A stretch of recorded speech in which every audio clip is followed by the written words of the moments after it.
प्रितीच्या भयणी भावनो, नातालांचे परब समारंभच्या उमऱ्यार आमी आसा आनीक 2 दिसांनी आमी ही नातालांची परब समारंभ केल्या. अशेंच नातालांची तयारी जाताली. आनीक एक दीस तरणाट्या लागीं हांव उलयतालों. एका तरणाट्यान म्हजे लागीं विचारलें, फादर, नातालांची परब म्हळ्यार कितें? आनी हे वेळार ह्या तरणाट्यान म्हाका प्रश्न करून म्हज्याय मनांत एक हो प्रश्न जालो, नातालांची परब म्हणल्यार कितें? हाचो अर्थ सांगशी. आनीक थोडो वेळ हांव ओगोच उरलो आनी उपरांत हांवें ताका अशें सांगलें, नातालांची परब म्हटल्यार देवाच्या देण्याची परब.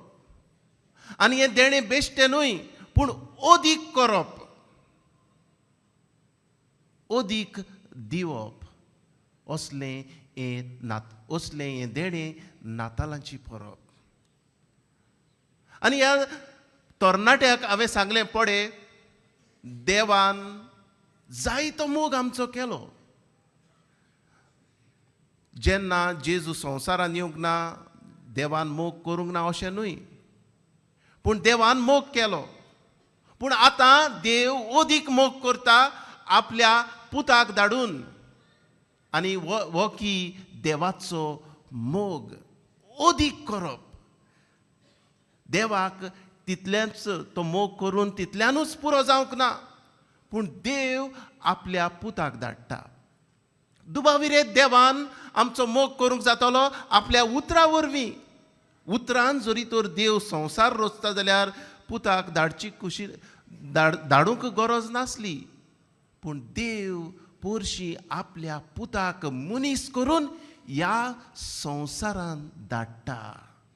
आनी ही की नातालांची परब देण्याची परब, देव ओदीक दीत रावता. आनी ही परब हांवें तरणाट्याक सांगलें, आमकांय आमच्या जिवितांतल्यान ओदीक दिवूंक मागता. आमकां जी देणी दिल्यात, आमकां देवान जें दिलां तें आमी एकामेकाक दिवूंक, एकामेका सवें आमी वांटूंक, शॅर करूंक आमकां देवाचो उलो. ही की नातालांची परब. प्रितीच्या भयणी भावनो, आयच्या शुभ वर्तमानाचेर आमचें लक्ष घालुया.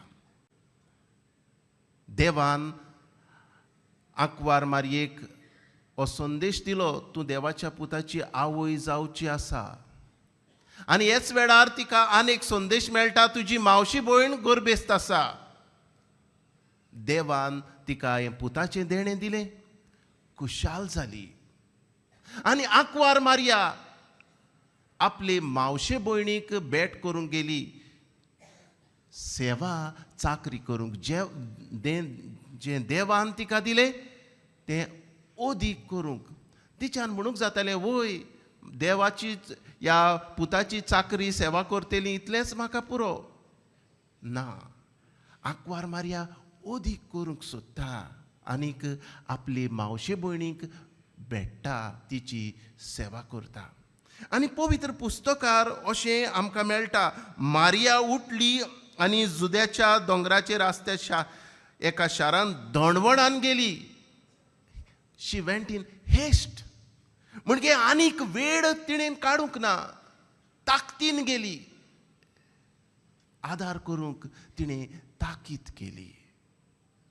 हें की आमचें क्रिस्ती भावार्थ्याचें जिवीत. आमच्या गोंयच्या सायबाचेर नदर मारुया.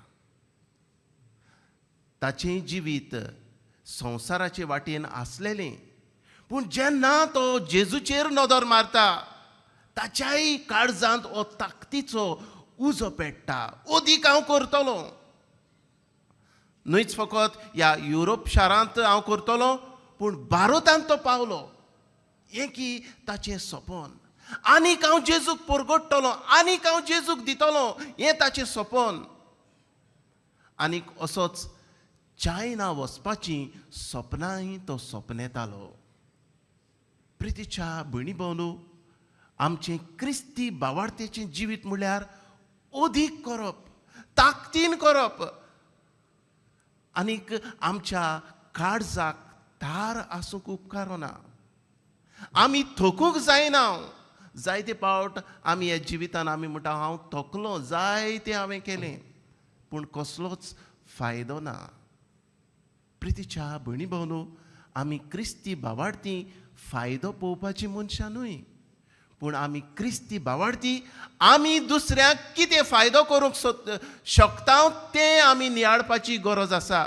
दुसऱ्याक आमी कितें बरें करूंक शकता ह्याचेर आमचें लक्ष घालची गरज आसा. ना तर जेजूचेर आमचें लक्ष घालुया. जेजून मनांत म्हणूंक ना, वो केन्नाच विचार करूंक ना म्हाका कितें मेळटलें ह्या पोरजेक सोडून. प्रितीच्या भयणी भावनो, आमचें जिवीत असलेच भावार्थाचें आसूंक जाय. आंकवार मारयेन आपल्याक कितें मेळटलें हें पडोवंक ना, पूण ताकीद केली आदाराची जावंक. आनी ही नातालांची परब आमकां हेंच करूंक आपयता, आमी आदाराची जावंक. आनी हेंच की जेजू क्रिस्त आमकां दाखोड करता. आयच्या पयल्या वाचपाचेर आमचें लक्ष घालुया. मिकायास प्रवाद्याच्या पुस्तकांतलें वाचप. आनी ह्या काळार कितें घडटालें काय. राजा आसले तांकां पोरजेचें पडूंक नासलें. आनी हे भाशेन पोरजेक पोरजा दुकान आसली, कित्याक तांचो परामोस बरे भाशेन जायनासलो. आनी ह्या वेळार हो मिकायास प्रवादी ही पोरजेक एक बोरवाश्याचें कीट तांच्या काळजान पेटयता. आनीक आमकां आदल्या करारांत प्रवाद्यां वरवीं मेळटा सोरवणार येतलो. पूण हो प्रवादी खेरीतपणी बेतलेहेम ह्या नगरांतल्यान सोरवणार येतलो हें प्रवादीक बाकीत हो प्रवादी करता. तर प्रितीच्या भयणी भावनो, एक बोरवाश्याची कीट हे पोरजेच्या काळजान घालता. आनी होच बोरवासो घेवन जेजू क्रिस्त संवसारांत आयलो हें आमकां आयच्या दुसऱ्या वाचपांत हेब्रेवांक बरयल्ले चिटीन आमकां गमून येता. जेजू क्रिस्त आयलो, ताकीद करून ह्या संवसारांत आयलो, बापाची खुशी करूंक आयलो. हो पडे हांव येतां, तुजी खोशी करूंक हांव येतां. तर प्रितीच्या भयणी भावनो, ह्या आयच्या आयताराक आमी नातलांचे परबेक अदीक लागीं पावतना आमकां देवाचो उलो कितें काय. आज आमी कम्युनियो संडे हो आयतार आमी मनयता. आनी ह्या आयताराक आमी आदार दिवची खबर करता. ज्यो आमच्याच भारतांत दियोसोजी आसात तांकां आर्थीक आदार, दुडवाचो आदार हें देवाचें उतर शुभ वर्तमान परगट करूंक. जायत घडये आमी म्हणत आमी जाय तो आदार दिता.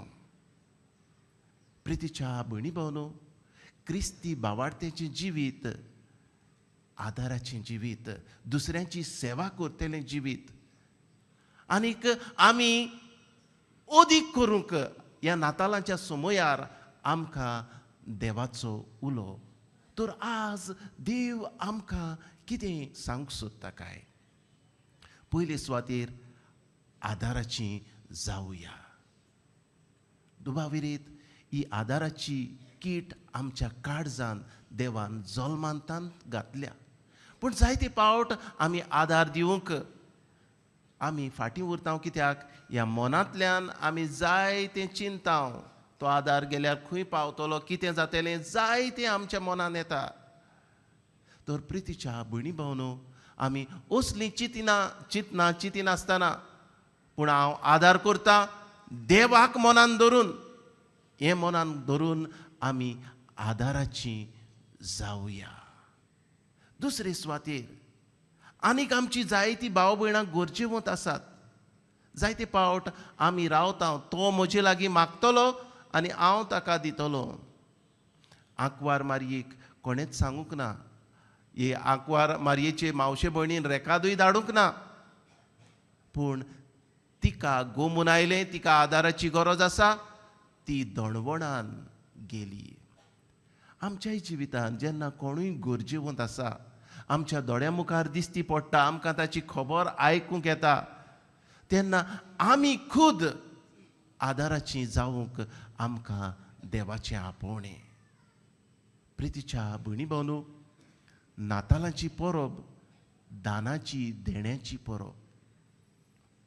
आमचो देव आमकां दान जावन ह्या संवसारांत आमचे मदें आयलो आनी आमी एकामेकाक मोगाचें दान जावंक तिसरे सुवातेर देव आमकां आपयता.